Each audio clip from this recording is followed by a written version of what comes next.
Vamos abrir no Salmo 30.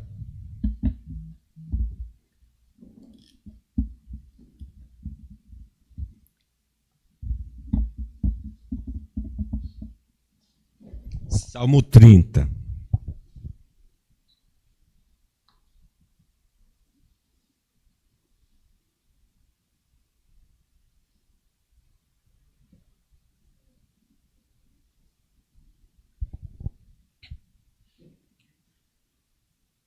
Salmo de Davi. Eu te exaltarei, ó Senhor, porque tu me livraste e não permitiste que os meus inimigos se regozijassem contra mim. Senhor meu Deus, clamei a ti por socorro e tu me saraste. Senhor, da cova fizeste subir a minha alma, preservaste minha vida para que eu não descesse à sepultura. Salmodiai ao Senhor, vós que sois seus santos, e dai graças ao seu santo nome, porque não passa de um momento a sua ira, o seu favor dura a vida inteira. Ao anoitecer pode vir o choro, mas a alegria vem pela manhã. Quanto a mim, dizia eu na minha prosperidade, jamais serei abalado. Tu, Senhor, por teu favor fizestes permanecer forte a minha montanha. Apenas voltastes o rosto e fiquei logo conturbado. Por ti, Senhor, clamei, ao Senhor supliquei. Que proveito obterás no meu sangue quando baixo a cova? Louvar-te-á porventura o pó? Declarará ele a tua verdade? Ouve, Senhor, e tem compaixão de mim. Sê tu, Senhor, o meu auxílio. Convertestes o meu pranto em folguedos. Tiraste o meu pano de saco e me cingiste de alegria, para que o meu espírito te cante louvores e não se cale, Senhor, Deus meu. Graças te darei para sempre. Amém. Vou botar aqui só para vocês acompanhando aí.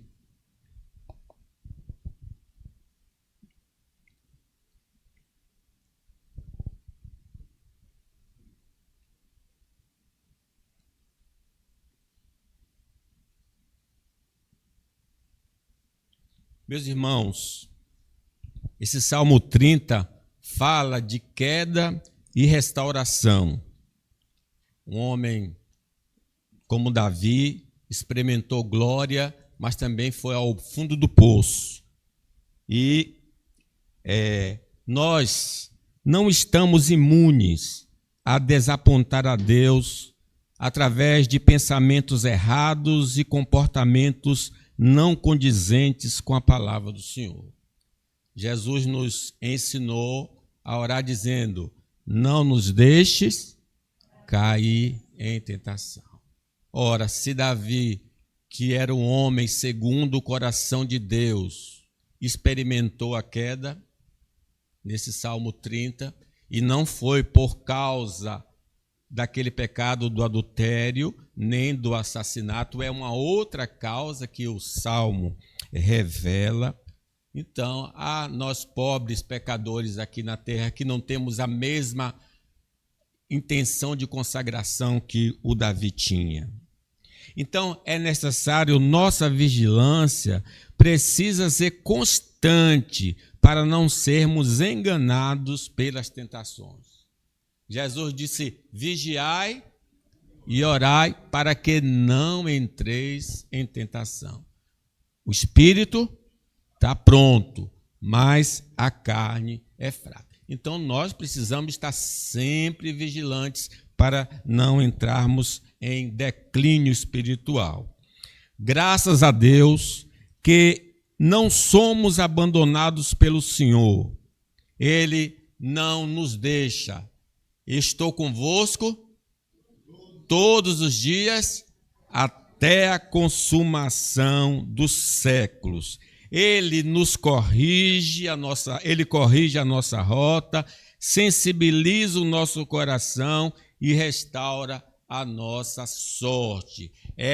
Nós estamos aqui no caminho porque Ele está trabalhando secretamente, né? Ele toca no nosso coração. Ele é que convence o homem do pecado, da justiça e do juízo. O salmista pediu: ó Senhor, eu quero um coração contrito e compungido. Ele pede não só o coração, mas também a pureza.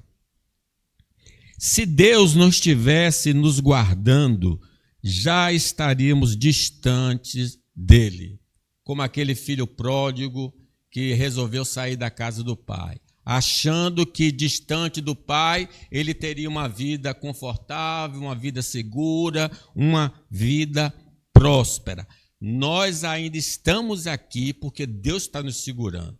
Não é porque nós estamos segurando a Deus. O cântico dizia: segura na mão de Deus, não temos nem condições de segurar. Deus está segurando nas nossas mãos, né? Ainda que nós andemos em qualquer situação difícil, o Senhor está conosco. O Salmo 30, então, nos adverte que no momento mais doce da vida podemos nos afastar de Deus. Sim, porque a gente pensa assim: se está tudo ruim, aí até há uma circunstância que justifique o meu desviar do Senhor. Mas lá no Provérbios é dito o seguinte: não me deis a riqueza para que eu não me esqueça de ti. Então, na prosperidade, o indivíduo pode abandonar a Deus, mas também diz o texto sagrado que não me dê a pobreza para que eu não venha blasfemar, né? O Salmo, então, vai nos advertir que, principalmente nesse Salmo, eu posso estar tendo uma vida boa e mesmo assim se afastar do Senhor. As consequências da queda espiritual vão nos atingir como um raio, causando dor e sofrimento. É só lembrar de Davi, com aquele crime dele do adultério. Ele teve de ver o filho morrer. Ele teve de ouvir que a espada jamais se afastaria da sua casa. Ele teve a notícia que alguém da sua casa iria deitar com suas mulheres. O pecado, ele é sempre desastroso. Ele sempre traz muito sofrimento, muita desgraça. A angústia gerada pelo pecado será um instrumento de Deus para nos trazer de volta à sua presença. É interessante, Deus vai usar esse sofrimento causado pelo pecado para nos fazer de volta. Foi assim com o filho pródigo. Quando ele estava lá sem o que comer, lembrou da casa do pai e disse o quê? Levantar-me-ei e irei ter com meu pai. E direi: Pai, pequei contra os céus e contra ti. Não sou digno. E quando ele volta, ele é restaurado. Então, graças a Deus, que Deus usa a sua vara para nos fazer retornar à sensatez. Então, neste salmo, é um salmo que retrata a queda de Davi e também retrata a restauração de Davi. Em primeiro lugar, o tema é a queda e restauração. A primeira afirmativa: o orgulho nos conduz à queda e ruína. Leamos aí então versículos 6 e 7. Quanto a mim, dizia eu na minha prosperidade, jamais serei abalado. Tu, Senhor, por teu favor, fizeste permanecer forte minha montanha. Apenas voltar-te o rosto, fiquei logo. Está vendo? Está tudo bem no reino dele. O governo está prosperando, ele está prosperando. Ele está tudo jóia na vida dele, até o ponto que ele concebeu no coração e se expressou em palavras. Dizia eu no meu sucesso: não vai acontecer nada de ruim comigo. Eu posso tudo. Aí está o pecado de Davi, que não é o do adultério nem do assassinato, mas é da soberba. Ele já disse em outro salmo: não é soberbo o meu coração e não ando atrás de grandes coisas. Mas a vida dá muitas voltas, né? Então, nesse momento aqui, ao ver o seu estado, como Nabucodonosor, a minha Babilônia que eu edifiquei, aí Deus repreendeu ele: rapaz, não é você que edificou, não, foi eu que lhe dei. Eu lhe dei e eu posso tomar. E tomou, e Nabucodonosor, por causa dessa soberba, entrou numa crise mental tremenda. E Davi vai entrar numa crise também aqui. O sucesso na vida pode gerar uma ilusão de que pelos nossos méritos alcançamos a prosperidade terrena. Ah, foi o meu esforço. Eu levantei muito cedo, eu estudei muito, eu me dediquei, eu me consagrei. Não quer dizer que isso não seja necessário. Mas diz a palavra: não podemos receber nada se do alto não nos for concedido. Foi essa a questão de Davi aqui. É como ele disse: eu consegui, foi o meu talento, a minha dedicação, a minha administração, que me colocou nesse status de segurança. Não, irmão. Onde nós chegamos, chegamos pela graça de Deus, pela misericórdia de Deus. Jesus disse a Pilatos: nenhum poder teria sobre mim se do alto não lhe fosse concedido.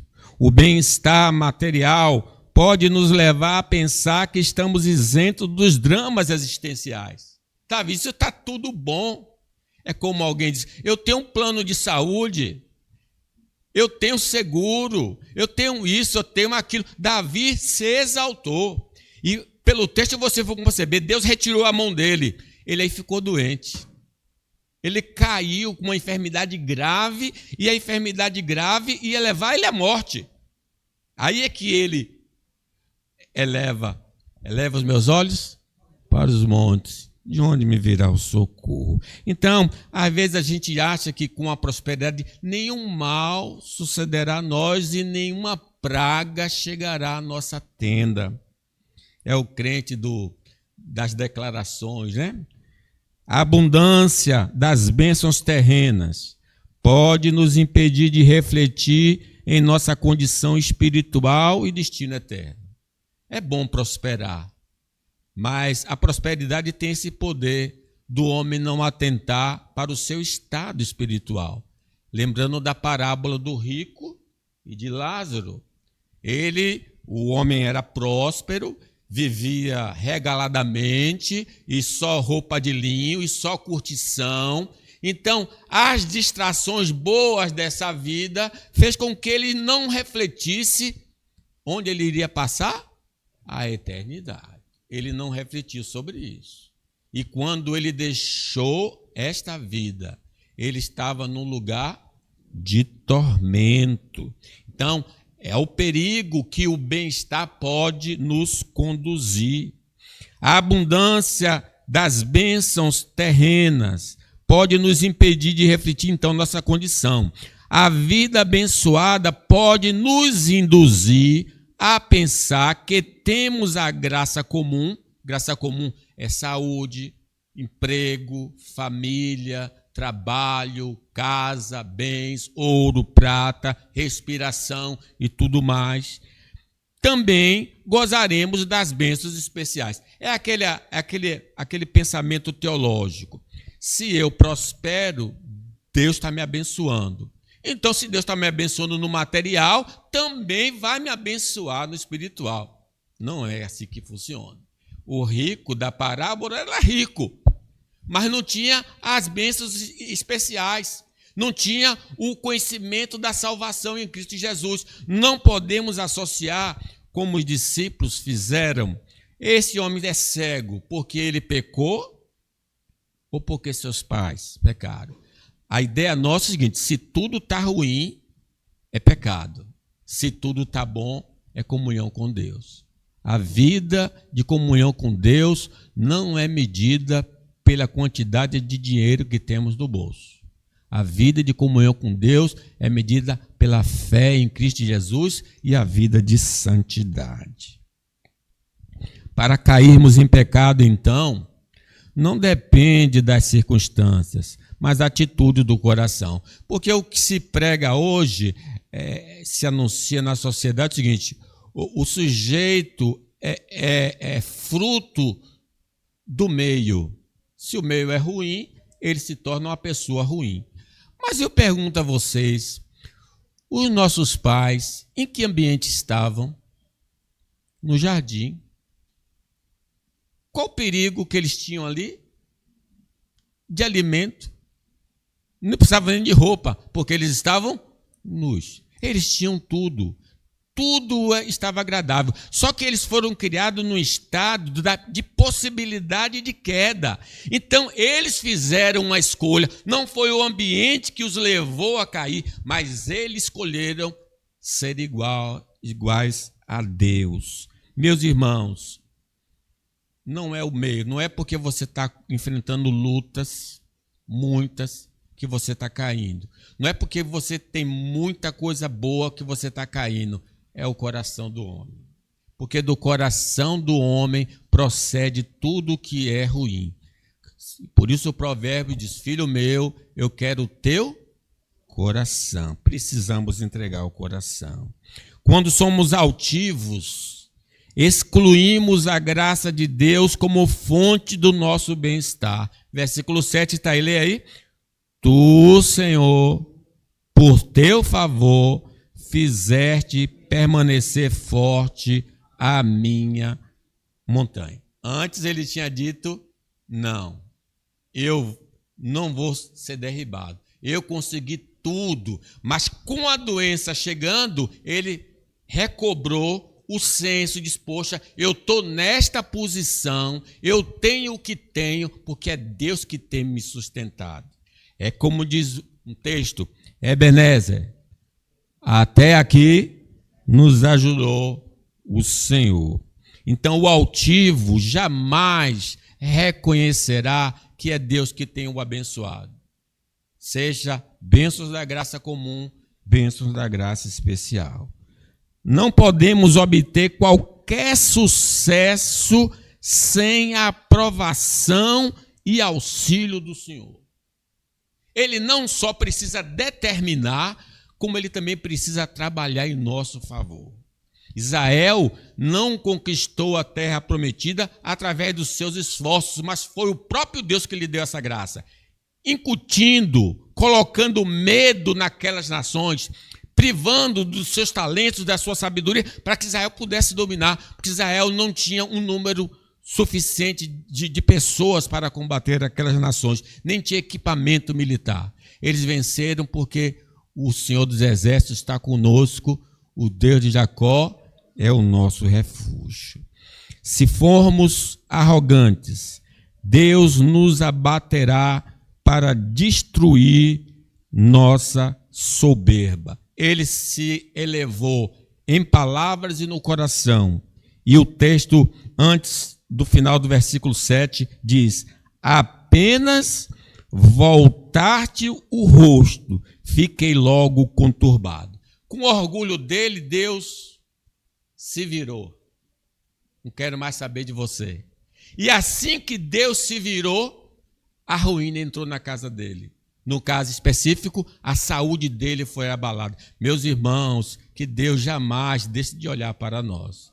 Porque se ele virar o rosto, nós estamos à mercê. Nós estamos debaixo do poder do diabo, da carne, do mundo e de todas as misérias da vida. Cuidado. O pecado não confessado e abandonado vai atrair a disciplina de Deus em qualquer área da nossa vida.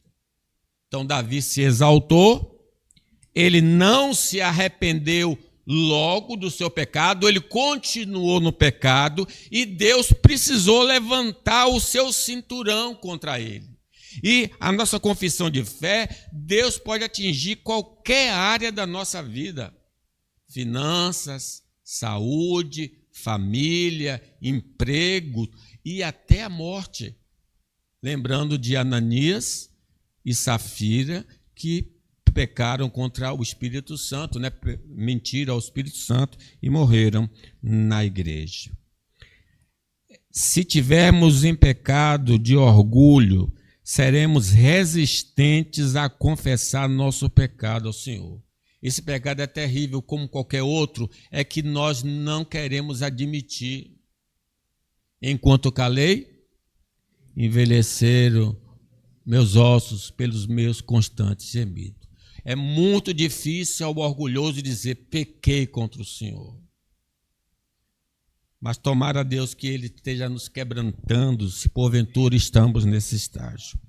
Caso sejamos prepotentes, necessitamos do Salvador Cristo Jesus para perdão e libertação do pecado. Nós somos soberbos, nós precisamos de Jesus.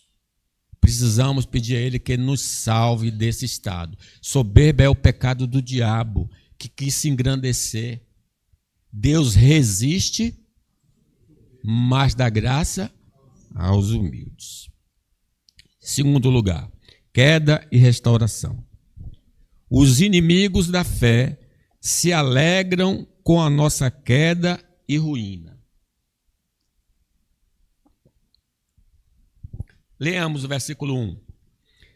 Eu te exaltarei, ó Senhor, porque tu me livrastes e não permitistes que os meus inimigos se regozijassem contra mim.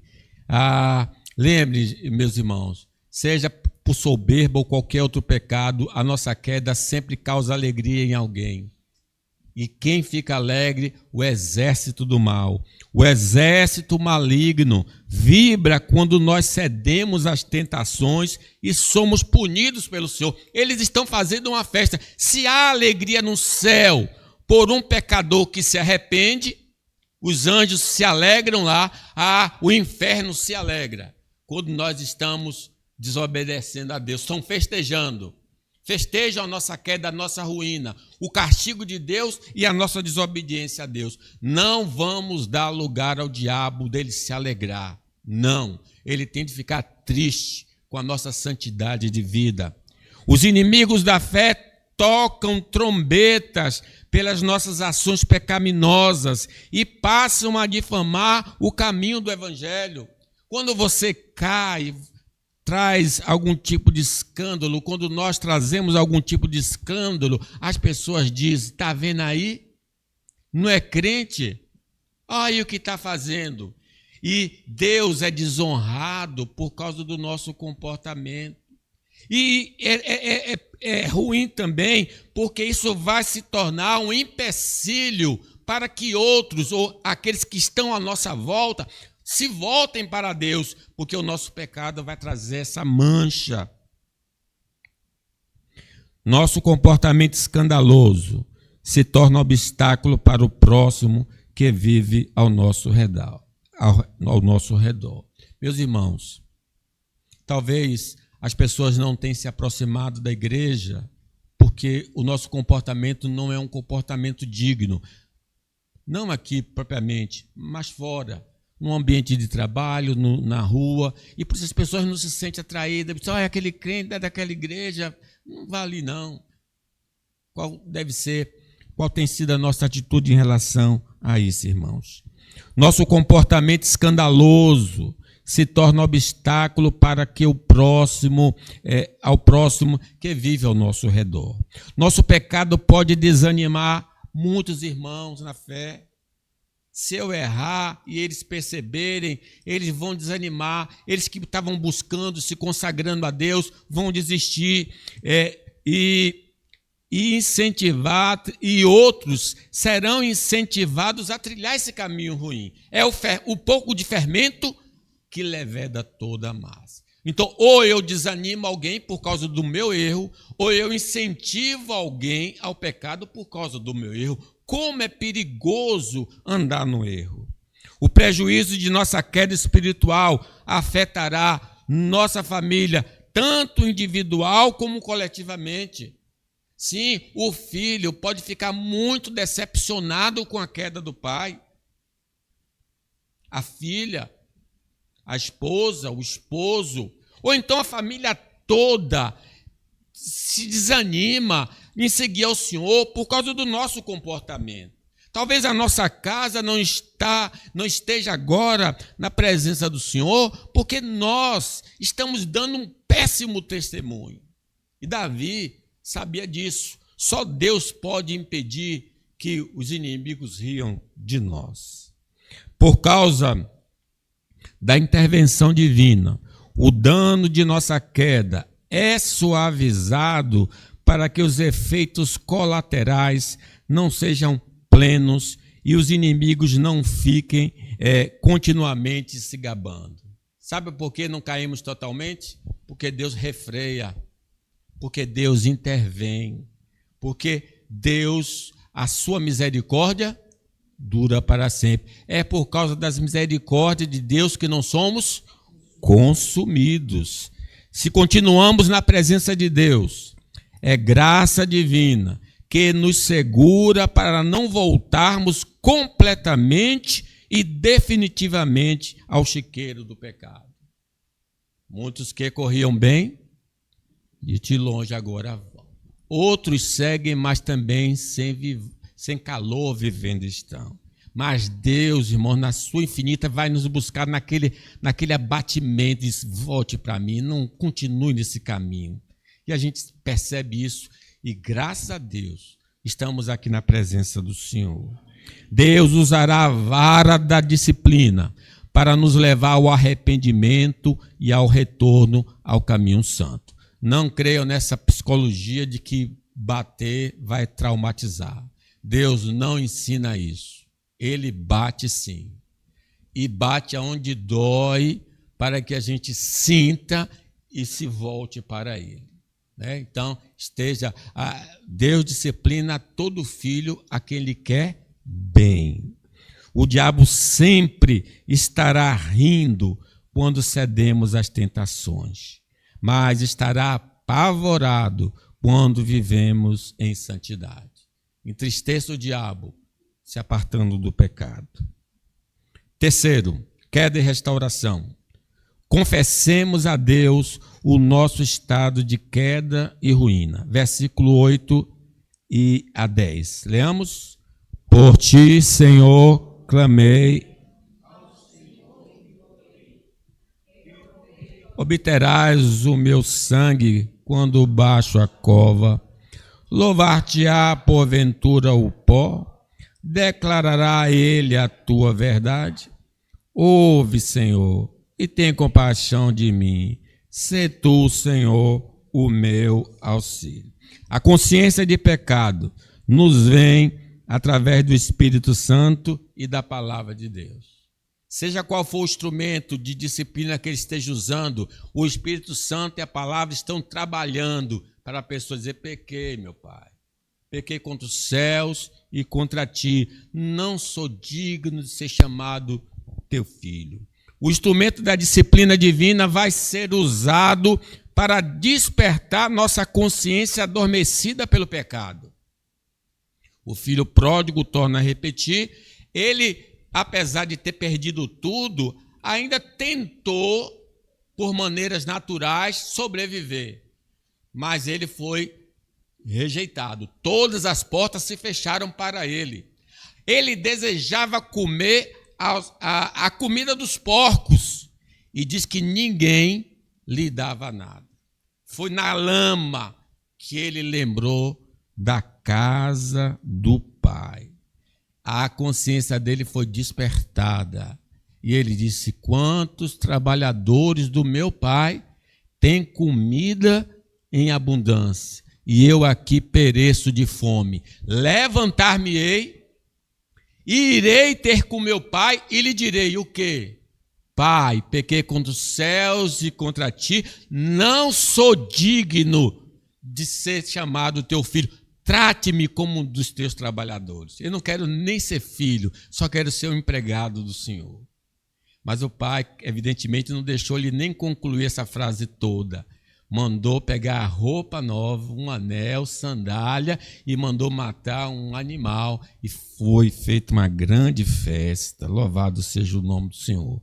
Deus nos ordenou, irmãos, a confessarmos nossos pecados. Aquele que confessa o seu pecado e deixa, alcançará misericórdia. Se confessarmos os nossos pecados, Ele é fiel e justo para nos perdoar e nos purificar de toda injustiça. Se meu povo, que se chama pelo meu nome, se humilhar e orar e buscar a minha face e se converter dos seus maus caminhos, eu ouvirei dos céus, perdoarei os seus pecados e sararei a sua terra. Há esperança para nós. Se estamos no caminho errado, há esperança. E hoje é o dia da salvação. Eis que estou à porta e bato. Se alguém abrir, eu entrarei, cearei com ele e ele comigo. Enquanto a paz interior não vem, necessitamos perseverar na oração de confissão. O versículo 8 diz: por ti, Senhor, clamei, gritei, ao Senhor implorei, tenha misericórdia de mim. Meus irmãos, nós não podemos nos conformar com uma oração simples. Nós não podemos sair da oração sem a convicção, em primeiro lugar, de que foi perdoado pelo Senhor. Ana, o seu estado exterior não mudou após a sua oração. Ela não tinha filhos, mas o seu semblante já não era triste, e ela foi e comeu. Só um ano depois, ela recebeu o filho prometido pelo Senhor. Mas antes de receber o filho, ela já gozava de paz. Se nós estamos em conflito espiritual, vamos insistir: Senhor, me perdoe, me perdoe, me perdoe, até que aquela paz venha ao seu coração, ao nosso coração. O quadro feio produzido pelo nosso pecado pode não desaparecer imediatamente, mas a certeza do perdão de Deus deve ser buscada intensamente. Sim, a gente ora, não mudou logo não, mas a paz de Deus, que excede todo entendimento, guardará a vossa mente e vosso coração. A morte física, ele até faz uma alegação aí: Senhor, que vai adiantar se eu morrer? Na terra vai ficar sem um adorador ao Senhor. Ele está argumentando para Deus curá-lo, né? E a gente deve usar argumentos a Deus. Mas eu queria chamar a atenção que a morte física é um claro sinal da existência e punição ao pecado, bem como uma ilustração da punição eterna. Sim, se ele morresse, era um sinal de que o salário do pecado é o quê? A morte. É isso que todo pecado merece. Se não a morte espiritual, pode ser a morte física. O crente não morrerá eternamente, mas o crente pode morrer fisicamente por causa da sua iniquidade. Se morrermos fisicamente, devido ao nosso pecado, estaremos ausentes da adoração na terra. Mas os homens poderão ser persuadidos a fugirem do pecado. Ananias e Safira pecaram, e o que aconteceu à igreja quando soube aquilo? Houve temor. Houve temor. Que proveito obterás do meu sangue quando baixo a cova? Louvar-te-á porventura o pó? Declarará ele a tua verdade? Ele está tentando pedir a cura. Aí eu respondi para ele aqui: olha, você vai morrer e todo mundo vai temer a Deus, porque sabe que aquele caminho levou você à morte e todo mundo vai se desviar desse caminho. Mas argumente com Deus. Se transgredirmos os mandamentos do Senhor, precisamos buscá-lo, porque Ele é rico em perdoar. Vinde a mim, todos que estáis cansados, sobrecarregados, e eu vos aliviarei. Tomai sobre vós o meu jugo, aprendei de mim, que sou manso e humilde de coração. Trouxeram aquela mulher em adultério, a lei dizia que ela deveria ser apedrejada. E Jesus, o que é que disse a ela? eu também não te condeno. Vai e não peques mais. A vinda de Jesus ao mundo é a prova máxima de que o Senhor quer perdoar pecadores. Deus está pronto a perdoar pecadores. Jesus veio buscar e salvar o que se havia perdido. Nós nos perdemos, mas Jesus veio nos buscar. Vamos a Ele, peçamos a Ele misericórdia. Façamos como um Bartimeu. Jesus, filho de Davi, tenha misericórdia de mim. Se nossa desgraça é consequência de nossos pecados, vamos nos humilhar na presença de Deus. Vamos buscar a Deus. Em quarto lugar, queda e restauração. Deus nos salva da condição de queda e ruína. Boa notícia. Versículo 2 e 3, leiam. Senhor meu Deus, clamei a ti por socorro, e tu me saraste. A minha alma, preservaste minha vida para que eu não descesse à sepultura. 11. Converteste o meu pranto.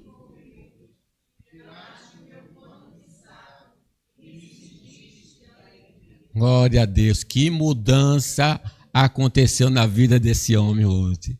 Eu estava na sepultura. Eu estava já deixando esta vida. E Deus me tirou da morte. É a expressão muito... Senhor, da cova. Já encomendaram até o caixão, já está esperando a morte dele. Da cova. Lembra, Deus, irmãos, é quem salva. Mas necessitamos pedir socorro ao Senhor. É Deus que vai salvar. Quando a pessoa está sendo afogada, está afogada ali, ou são os braços, ou quando ela pode ainda os gritos, e se houve alguma coisa. Você precisa gritar por socorro. Pedro, submergindo, disse, salva-me, Senhor, salva-me. Ele não podia salvar, porque o Salvador é Deus, o Salvador é Jesus, é o Pai, o Filho, o Espírito, a Trindade está envolvida na salvação. E o versículo 2 diz, Senhor meu Deus, clamei a ti por socorro, socorre-me, Senhor.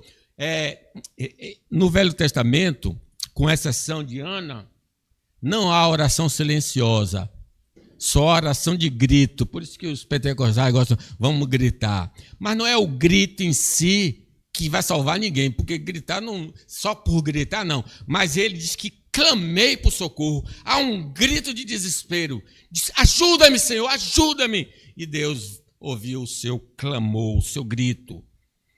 O nosso pedido de socorro deve proceder de todo o nosso ser para sermos contemplados pela graça de Deus.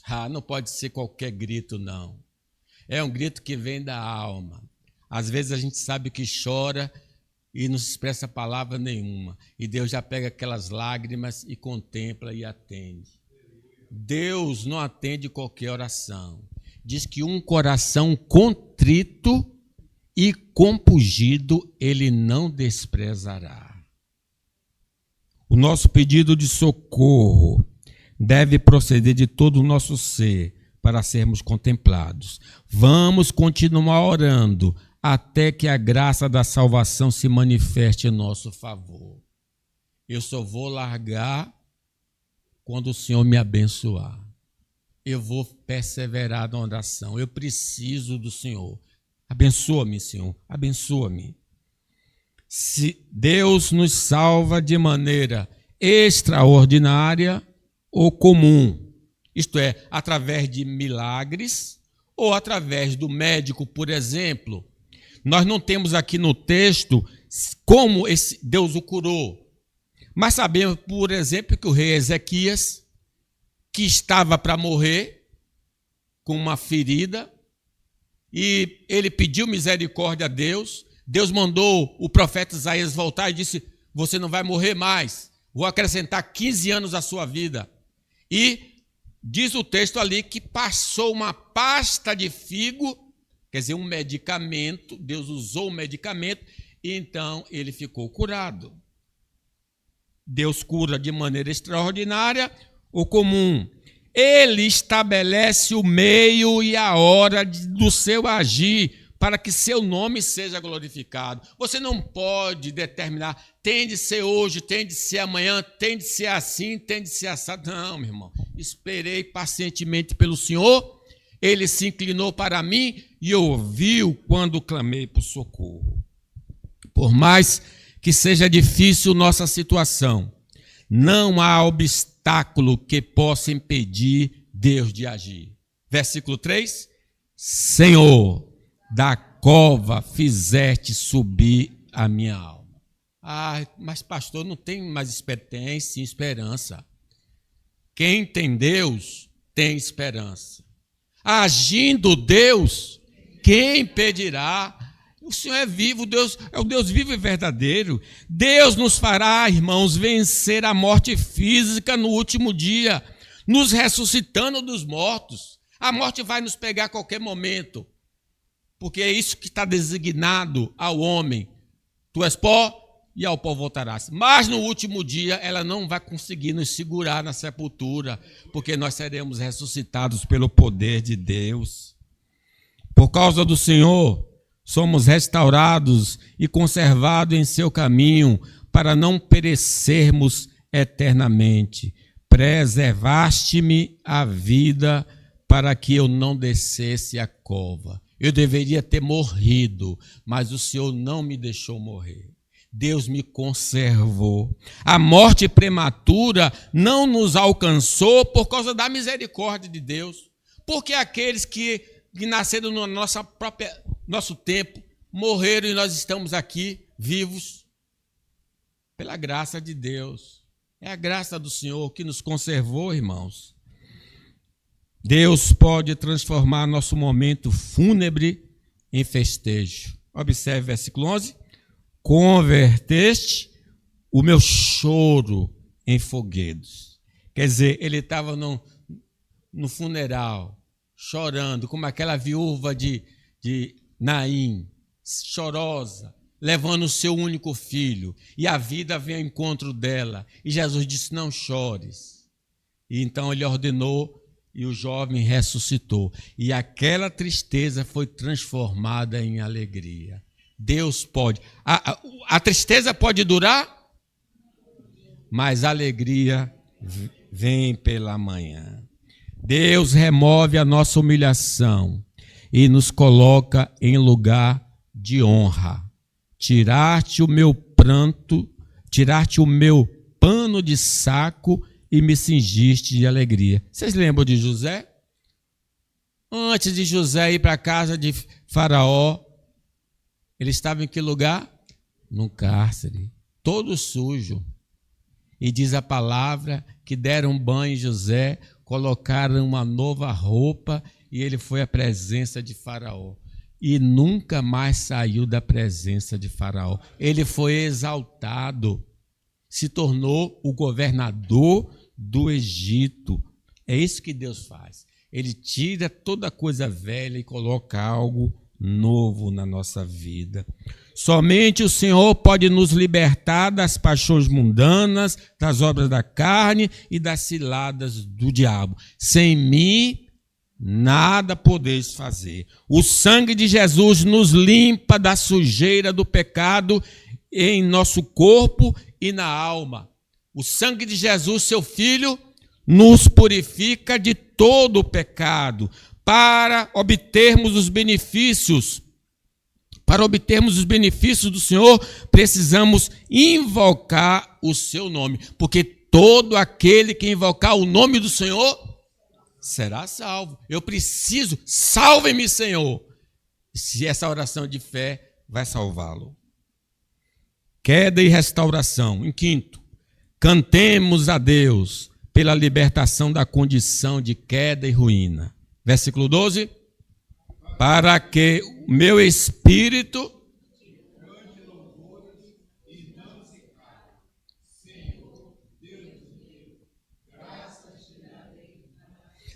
porque Deus quer salvar, porque Deus vai nos salvar, porque Deus nos salvou. qual o propósito de Deus após nos salvar? Para que meu espírito te cante louvores e não se cales. Senhor Deus meu, graças te darei para sempre. Somos um povo abençoado por Deus, mas muitas vezes não demonstramos através da adoração pública ao Senhor. Porque todos aqui em Cristo foram salvos. Cadê a adoração pública, que é importante?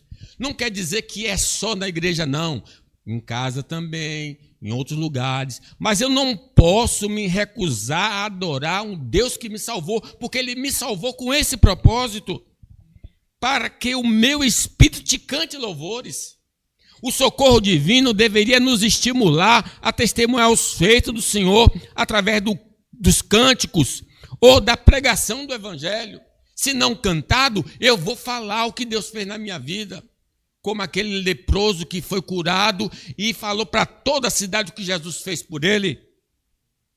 Nossa devocional diária seria mais uma maneira de glorificarmos a Deus. Como é que nós não temos tempo de ler a Bíblia e orar e falar com o Senhor em particular, ao Deus que nos salvou? Não, Senhor, não tenho tempo não, vou para o trabalho, vou jogar bola, vou ver televisão, não tenho tempo. Como eu posso alegar isso diante do Senhor, o Deus que é generoso, que me dá a coisa dessa vida e da eternidade? Nossa devoção, o culto em família pode ser um meio de adorar a Deus pelos seus feitos em nosso favor. Não posso estar na igreja porque é muito distante, tenho que pegar filho. Faz o culto doméstico. Senta com um filho e canta louvores a Deus, exalta a Deus pelo que Ele tem feito. As ações de graças devem estar presentes em nosso culto particular e público. Rendei graças ao Senhor porque Ele é bom, porque a sua misericórdia dura para sempre. As ações de graças são reconhecimentos da manifestação da graça de Deus sobre nossa vida. Eu preciso dizer se eu tenho esse emprego porque o Senhor me deu, eu tenho saúde porque o Senhor me deu, eu estou respirando porque o Senhor está me dando esse ar. Tudo que nós possuímos pertence a Deus e vem de Deus. E precisamos dizer a Ele e reconhecer na presença dEle. A ingratidão se demonstra na indisposição para adorar e atribuir ao Senhor as bênçãos recebidas. Como aqueles leprosos, 10 leprosos, 9, depois de curados, não ligaram, só um voltou. Jesus perguntou, não foram 10? Cadê os demais? Só eu voltei, só esse estrangeiro voltou para render graças ao Senhor. Veja que a proporção é muito inferior, é uma ingratidão. Nos era impossível salvar a nós mesmos, mas o Senhor teve compaixão e nos salvou. Por isso, rendemos graças ao Senhor. Ele nos tirou do império das trevas e nos transportou para o reino do Filho do seu amor. A provisão de nossa manutenção é um excelente motivo para agradecermos ao Senhor. Talvez não tenhamos aquilo que nós gostaríamos de comer, mas eu acredito que todos tomaram café pela manhã. Possivelmente já tem até o almoço pronto. Meus irmãos, é graça de Deus. É misericórdia de Deus. Tem gente morrendo de fome. E nós temos... mas cadê aquele perua? Talvez você vai comer carne de sertão mesmo, não tem importância. Você tem, louve a Deus. Porque o povo teve maná 40 anos. E não se queixaram. Se queixaram do maná de Deus. A bênção de sermos levados pelo Pai a Cristo deveria nos fazer sempre gratos a Deus por tão grande salvação. Não fomos nós que fomos a Cristo, foi o Pai que nos levou a Jesus. Ninguém pode vir a mim se o Pai que me enviou não trouxer. Então, o Pai Celestial nos puxou pela mão e nos levou a Cristo Jesus. Expressamos nossa gratidão, dando dízimos e ofertas ao Senhor pelos benefícios terrenos e eternos. Em sexto, queda e restauração. Os santos devem louvar ao Senhor pela salvação. Lemos o versículo 4 e 5. Salmodiai ao Senhor, vós que sois seus santos, e dai graças ao seu santo nome, porque não passa de um momento a sua ira. O seu favor dura a vida inteira. Ao anoitecer, pode vir o choro, mas a alegria vem. Cante louvores a Deus, os santos cantem louvores a Deus. Adorar a Deus é mandamento para todos que foram salvos pelo Senhor. Salmodiai ao Senhor, vós que sois seus santos. As bênçãos eternas deveriam sempre estar nos motivando a prestar culto a Deus. Ele nos abençoou com toda sorte de bênçãos espirituais nas regiões celestiais em Cristo Jesus. Todos nós temos motivo das bênçãos da graça comum e especial para adorar e agradecer a Deus. Meus irmãos, alegrei-me quando me disseram, vamos à casa do Senhor. Jó nos dá exemplo de que até na retirada das bênçãos devemos adorar ao Senhor. Jó, como pode ainda adorar?